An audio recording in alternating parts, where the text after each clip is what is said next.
Hi friends, అస్సలాముఅలైకుం, నమస్తే. అందరూ ఎలా ఉన్నారు? Welcome to my YouTube channel Begums kitchen. So ఈరోజు మనం చేయబోతున్నాం చామదుంపల పులుసు. ముందుగా చామదుంపల్ని ఇలా నీళ్ళల్లో నానబెట్టుకొని ఉంచుకోండి. దీనికి ఉన్న మట్టి అంతా దాంట్లో పోతుంది అన్నమాట. కొంచెం చింతపండుని కూడా నానబెట్టేసుకొని పక్కన ఉంచేసుకోండి.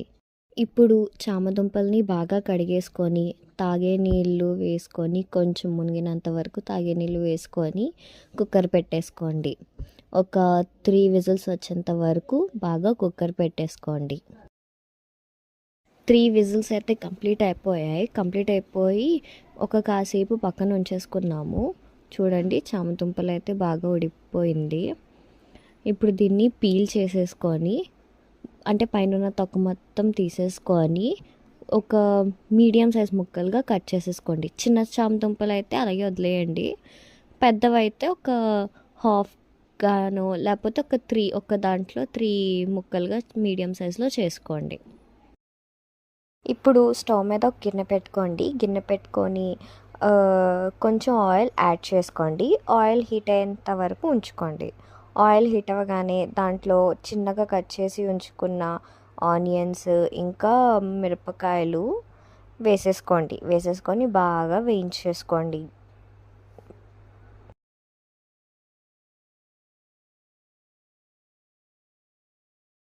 ఆనియన్స్ త్వరగా వేగడానికి దీంట్లో కొంచెం సాల్ట్ని యాడ్ చేసుకొని మళ్ళీ ఒకసారి కలిపేసుకోండి.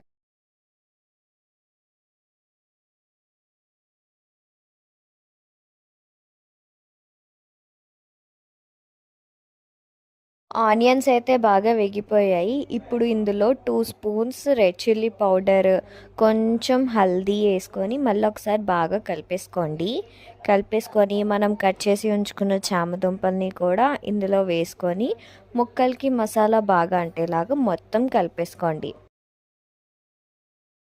ఇప్పుడు స్టవ్ సిమ్ చేసుకొని మూత పెట్టుకొని ఒక కాసేపు దమ్కి ఇచ్చేయండి.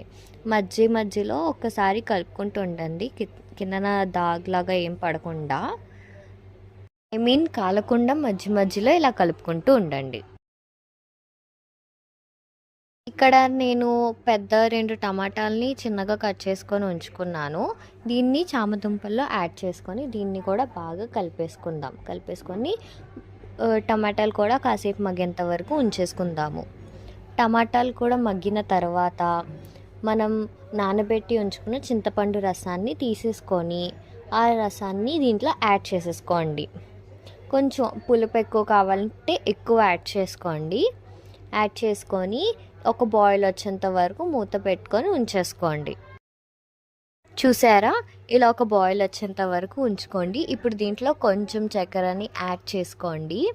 చక్కెర ఎందుకంటే కొంచెం తీయగా పుల్లగా ఉండడానికి అండ్ పులుపుని కూడా కొంచెం తగ్గిస్తుంది. ఉప్పు సరిపోయిందో లేదో చెక్ చేసుకొని వేసేసుకోండి. ఇప్పుడు హై ఫ్లేమ్లోనే ఒక కాసేపు బాయిల్కి ఉంచేసుకోండి. కాసేపు అయ్యాక ఒకసారి చెక్ చేసుకొని బాగా కలిపేసుకొని సిమ్లోనే ఉంచేయండి. అలా ఒక 5 to 10 మినిట్స్ అలా ఉంచేసుకోండి. ఎలా అవ్వాలంటే ఇప్పుడు ప్రజెంట్ ఉన్న వాటర్కి హాఫ్ వాటర్ వరకు అయిపోవాలన్నమాట. కొంచెం థిక్ అవుతుంది, ఎక్కువ కూడా థిక్నెస్ ఉండదు. కొంచెం థిక్గా ఇంకా హాఫ్ వరకు అయిపోతుంది అన్నమాట. అంతే, మన చామదుంపల పులుసు ఈజ్ రెడీ.